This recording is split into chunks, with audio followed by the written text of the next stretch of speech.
My name, as you heard, is Alan Mosca, and I live in Nanuet, New York, in Rockland County. I'm a retired civil trial attorney from New Jersey, and a World War II infantry soldier and a liberator. When I hit 17, May 30th, 2 weeks later, I started Syracuse University. 1 year later, I got a draft order from the government that read, big letters, greetings. I never knew who put that word in. That was when you report for a physical exam, like you're going to a bar mitzvah or a wedding, but greetings. I didn't see any World War II guy. I just tell you, that's what you got. I passed my physical and I went to Camp Landing in Florida for 3 months of infantry basic training in the United States Army. As a young Jewish kid, I never had a gun in my hand before. I've never been around. I was an athlete. I was summer camp, but I never shot or never knew anything about shooting. And basic training, in infantry basic training, literally you learn how to kill or be killed. You learn how to survive in combat. An M1 rifle, BAR, which is a Browning automatic rifle, a machine gun. How to stick a bayonet in somebody's gut. You do what you have to do, and I did it. We fought in very heavy combat in Frankfurt, Coburg and Beirut, Hamburg, Regensburg, Straubing. I lost a lot of buddies in every one of these battles. Too many. I'm just one of the lucky ones. I'm here because God looked down on me, because if I was 100 meters to my right and 100 meters to my left at any time, I wouldn't be here.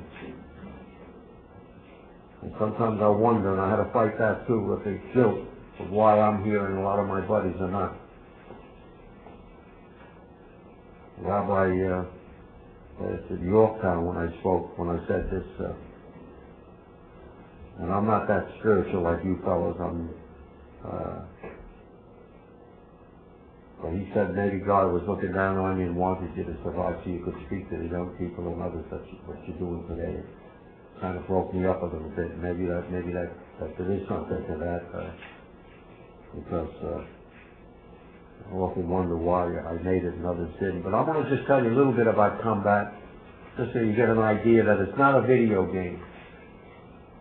It's not a movie or a TV. I see so many young people with the video stuff, my grandchildren, with the killing and the violence, and I can't look at a gun since World War II. That's me. I'm not going to get into a thing with the National Rifle Association, but I can't touch a gun or look at it. I know I killed plenty of too many. Never enjoyed it. Believe me, I never did. The second day I was on the line outside of Beirut, all hell was breaking loose, and the crowds are throwing everything in on us. And then let off a little bit, and all of a sudden, boom, something hit the top of my head, on my helmet. I reach up and I pull down, and I'm holding an arm, blood soaked. The fingers are doing this in front of me, just like this. You think that doesn't shake you up? And then on the wrist is an eagle tattooed with an eagle, and I start screaming, Wilson. Wilson had an eagle tattooed on his wrist. He was going to soar like an eagle. And I'm talking to him maybe 10 minutes before in the rear, and now I'm holding his blood-soaked arm. And then about 2 weeks later, outside of Straubing, all hell was breaking loose, and the Krauts again were throwing a lot of artillery and mortars. The Krauts are the words we use for the Germans, right? Germans, Krauts, among others. My best friend, best soldier I ever knew, T.R. from a little town outside Detroit, always trying to help the rooks. The rooks are the guys that are on the line the first day, and when you're on the line the first day, you're scared. And I mean scared. Anybody tells you they weren't scared is a liar or a moron or a combination of both. And this day, it was bad. Everything was coming in. You know, if you're in combat, you know what that sound is when the artillery and the mortars are coming in. sergeant said, everybody hit the hole. And I went down, last thing I do, I saw my best friend about 100 meters to my right, still directing the new guys, right flank, left flank, telling them where to go. And then about a minute later, when it let up, I look up and I don't see TR. And I run as fast as I could to my right, 100 meters. And there's my best buddy laying with the back of his head against the crater. And as I got close, I saw his right leg about 10 or 15 feet away from his body, and his insides are all inside out, all over the place. And I ran up and I put my helmet under his chin so he didn't look down and see what was going on. And he said to me, "Ali, can you help me? Ali, can you help me?" He's the only one called me Ali. "I don't feel anything, I'm numb. Can you help me?" Those were the last words he said to me, and the sergeant said, "Come on, college boy, get your rump up and get going. You can't stay back with the wounded. Those are the orders. You can never stay back with the wounded." And I had to leave my best friend dying in a filthy crater in Germany, and you don't get over that, believe me. And the lieutenant asked me to write the letter to his mother. Usually lieutenants do that. And 3 or 4 nights in a filthy foxhole, I was scribbling with a crayon on a toilet paper, anything I could get to his mother to tell him what a great son she had. And he didn't die with pain, or die as a hero and everything else. We became very close after the war, his mother and I went out there a couple of times on the anniversary of his death. You don't read about this stuff in the newspapers. This is kind of, I'm just giving you a little sideline here. The last thing I'll tell you, I can tell you things a lot more graphic, but I'm not here to do that. But the last thing is a little bit different. I was a scout, and the scouts go in ahead of the main outfit to make sure we don't get ambushed by the crowds. And this particular day we're outside, I think it was Coburg, St. Rios, my buddy, the 2 of us, and we came under fire from a second floor ledge, and Santana was in the open. I got behind the Panzer tank, and then the shooter didn't see me, and he came out of the second floor. I saw him and made a couple of shots, and I was lucky I made a hit. He fell down to the ground. We ran up, no pulse, looking down, this handsome, really handsome, blonde, blue-eyed, young soldier. I was only 18, hadn't turned 19 yet. 15, 16, but blonde eyes with blue eyes and handsome. Later realizing he was probably a member of what's called the Hitler Jugend. I don't know if you studied about the Hitler Jugend or the Hitler Youth. And near his body was a helmet, and inside was a picture of an elderly man and woman. And underneath, scribbled, "Der Liebe dich, Mutti und Vati." What that means? Love you, Mom and Dad. And even though that was the enemy, an irrational part of my brain said he would have blown me away if he saw me behind that tank.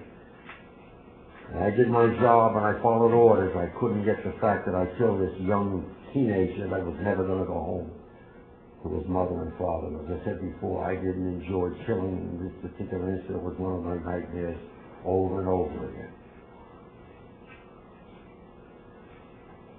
I'm going to tell you again, the combat is not a video, TV, movie, or whatever. And again, there are no heroes in foxholes.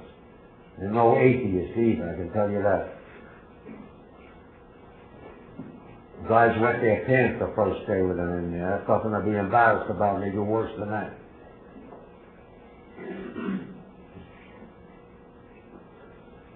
At any rate, from Germany, our outfit was moving from the west, and the Russians, our allies, were coming from the east to squeeze the Krauts in between us.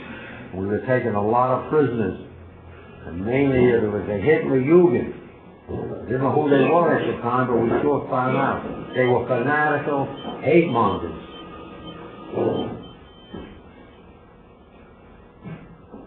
And they inflicted a lot of casualties. I lost a lot of buddies because of this Hitler Youth. The 2 elements of the Nazis that were the Waffen SS, those lousy coward murderers, and the Hitler Youth. I had no problem with the Wehrmacht. That was the German soldiers. To me, they were doing their job like we were doing ours. But the hate from the Waffen-SS, I had 5 buddies taken prisoner. The Waffen-SS, and we found them 24 hours later. 2 craters, each one with a bullet here. That's the Waffen-SS. I got it watching them on the shirt. And the Hitler Youth was just as bad. At this particular time, at the end of the war, we were taking a lot of prisoners. We had this big blonde-tipped shackle like this with his hands behind his back. And I'm over here to the right, and he makes a right turn comes right up to me this close and starts spitting right in my face. Once, twice, and screaming at me, Amerikaner, Schweinhund, Schweinhund, with hate in his face. Now let me get to the main focus of why I'm here. On the beginning of May 1945, he came across a POW camp. You know what that is? Prisoner of war camp, and mostly RAF. That's what the RAF was. Gotcha. Royal Air Force, British flyboys. Pretty good shape, little thin. And all of a sudden, thank you guys, geez, they were happy, they were free, thank God, blah, blah, blah. You know, I heard some guys who hear there's a camp for Jews. There's a camp for Jews a few kilometers away. So we all looked at each other, my buddies and me. What's this called? Camp for Jews? We didn't know they got camps for Jews. And I say that because in Q&A and many of the places I speak, some of the kids come up afterwards and say to me, Mr. Marcian, you said you didn't know about camps for Jews. I thought you went over there to liberate, to free the Jews. No, at our level, we didn't know anything about camps for Jews. I'm not talking about President Roosevelt and the mucky mucks up top. We all loved our president, everybody in the neighborhood, everybody everywhere. Franklin got what an orator, what a speech. And then when I found out, God, about the St. Louis not being allowed to land with all those people, and the fact that the Jews, in my judgment, just weren't a priority. Those camps are going up for years, but I don't want to start politicizing here. But we didn't know anything about camps for Jews. And we were supposed to go toward Linz in Austria, where there was still some combat fighting going on. And we went into this forest. It was damp. It was dank. And all of a sudden, there was the most offensive, nauseating stench you can imagine. A smell that got into your nostrils, into your brain. We all looked at each other. What in the... It got smell. Woo! It got worse and worse. And all of a sudden, we came out through the trees. I remember seeing barbed wire, like a compound, and up on the top in big letters, Arbeit macht frei. Literally, it's supposed to be, work will make you free. What a bunch of garbage that turned out to be. There was very little resistance. There was just one SS guy. For some reason, he was told to drop his gun by the interpreter in German 5 times. I was saying, the idiot wouldn't drop his gun. So we had to blow him away. That's the last mistake he made. When we entered this camp, cut through the barbed wire, it turned out to be the Gunskirchen Lager, a sub-camp of Mauthausen in Austria. We entered that camp. It was the most horrific sight I've ever seen or ever hope to see the rest of my life. There were piles of skeletal bodies on the left. And I mean skeletal. And on the right, the same thing. The stench I told you about, that bandanas try to cover our nose. Those who were alive were so emaciated it defied description. They were like, oh, I remember looking at like bones with no flesh, broomsticks. There was no flesh, cheeks all hollowed out, the eyes sunken back deep into the sockets of their head. There's no hair, most of the teeth that they had were discolored. There were sores all over the body. Unbelievable. We looked at each other, we couldn't believe what we were seeing.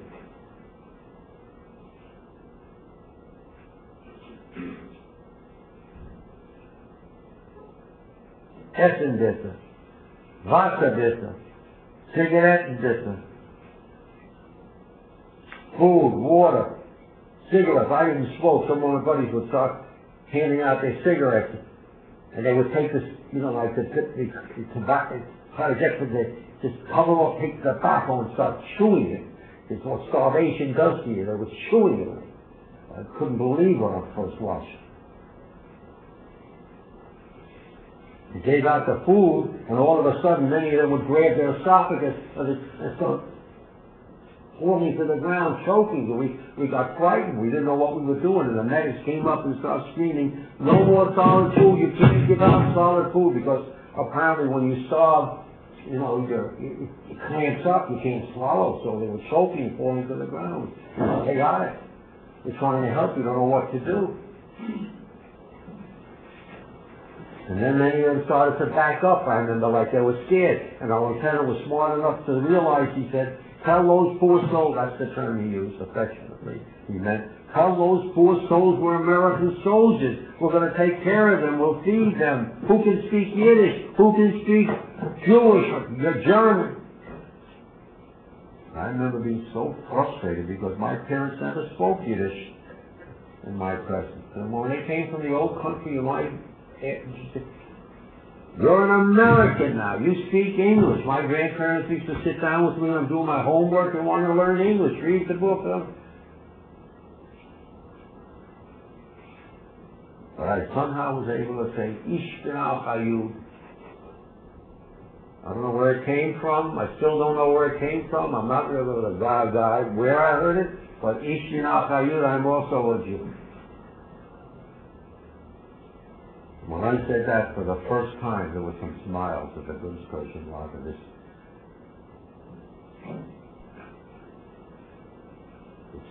elderly gentleman came down on the ground and he started to cry and he started to kiss my filthy, my boots were blood soaked and mud, and he's on the ground, and you know, I knew he meant well.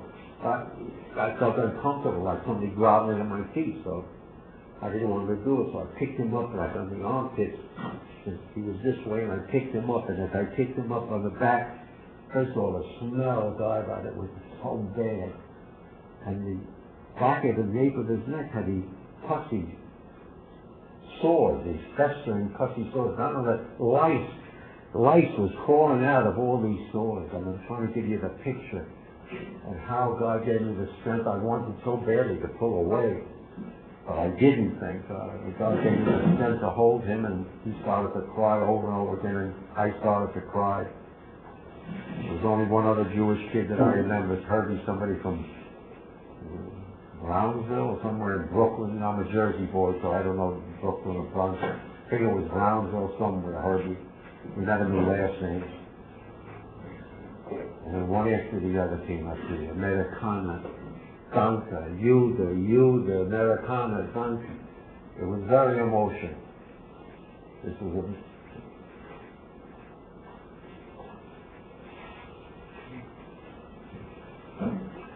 everywhere you looked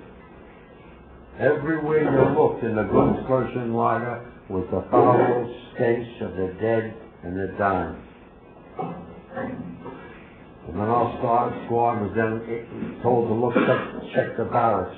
I went into the barracks, and God, it was as far as you could see, hundreds of meters, 2 layers, you know, 2 bunks, one lower one. It was, I don't like to use the word sardine, they were like piled on top of each other, like squeezed in like sardines. Many dead, many in the terminal throes of dying, some laying on the muddy ground on top of each other, dead. The smell, you couldn't even stay in there. And I remember many looking and saying, "The Hilton's in there, Hilton's in there, come help me." I came out of there and I started screaming, "Medics, medics, medics!" The poor medics were overmatched. There were hundreds, if not thousands of us all over the Gunskirchen Lager. They were trying to run from one to another, who they could save, who they couldn't save. I'm just trying to give you the picture of what was going on. When I came out, you couldn't stay in those barracks. The stench was so powerfully bad. And as I came out and I was screaming, "Medics, medics," I saw this dead horse, a dead horse, on the side of the road, and I saw 3 of these inmates with the bark of the tree, and they're digging it into the entrails of the horse, and they're pulling the guts out and chewing on the blood is squirting all over. You picture that, what starvation does to you. Not a video game, not a movie, I'm telling you, the gospel. And then I can never forget this young lad with his, outside the barracks with his head against the barracks. He was all like, to me, 50, 60 pounds. All I saw was bones, like a skeleton. And one of the medics was trying to console him. He was mumbling, and he made eye contact with me. And I couldn't break the eye contact, and he looked at me and said, muttering. I said to the medic was a pretty good interpreter. What is he trying to say? What is he saying? And best I can remember, this poor kid was saying, why did they want to kill me? Why did they want to kill me? I didn't hurt anybody. I'm a good person. I didn't do anything. Why did they want to kill me just because I'm a Jew? Just because I'm a Jew. Over and over again. And then his head just toppled down, and medic, no pulse. That's how this young kid died. I don't know what I could have answered him. Why? That's how he died. Why did they want to kill me? I was just a Jew. Because I was a Jew or something. And I remember a few times feeling weak in the knees, and I had seen a lot of combat, and I had seen a lot of death, but this was just overwhelming. Maybe because it was Jewish people, I was a Jew, I don't know, but I do know this, that many of my non-Jewish buddies, they were just as upset as I was, if not more so, and they screamed out, they're going to kill every Nazi SOB, you don't treat people like this. After the war ended in Europe, in May of 1945, I remained in Austria and Germany as a member of the Army of Occupation.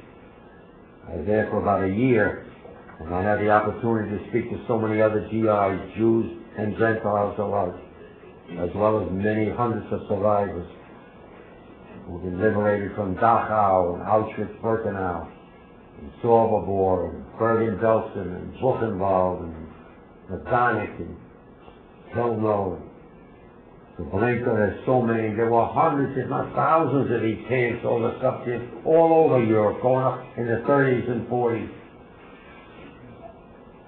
One story is worth the second. They had photos of the crematoria, the gas chambers. Yes, it was an unbelievable horror. It was mind-boggling. It's 66 years ago, almost to the day. That's the mark on me. My heart, my soul. I wish I could get rid of the mark, but I can't. It keeps repeating over and over again. How did this happen? And why did this happen? How did the free world let something like this happen? And I never got an answer that made any sense to me. So in the memory of those 6 million, every time I speak, in the memory of those 6 million, and remember that if you don't know it already, 1.5 million of the 6 were kids like you, children. The evil of these, I have to watch the words I'm going to use here because I'm pretty carried away.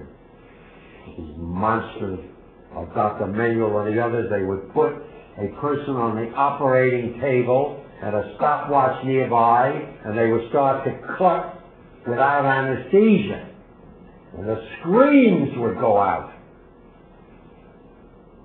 10 seconds, 20 seconds, 30 seconds, whatever.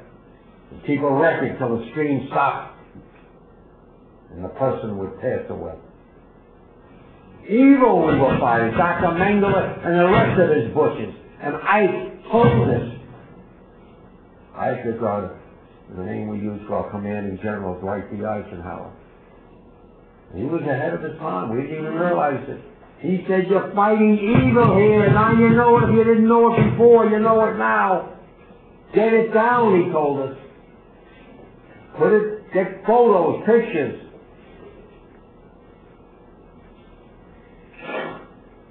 And our captain told us that the commanding general said, don't pick up the bodies, let the German civilians come in, we got to bring them in, let them look at the bodies, let them put them on the trucks. I got one picture here, I'll show you if you want to see.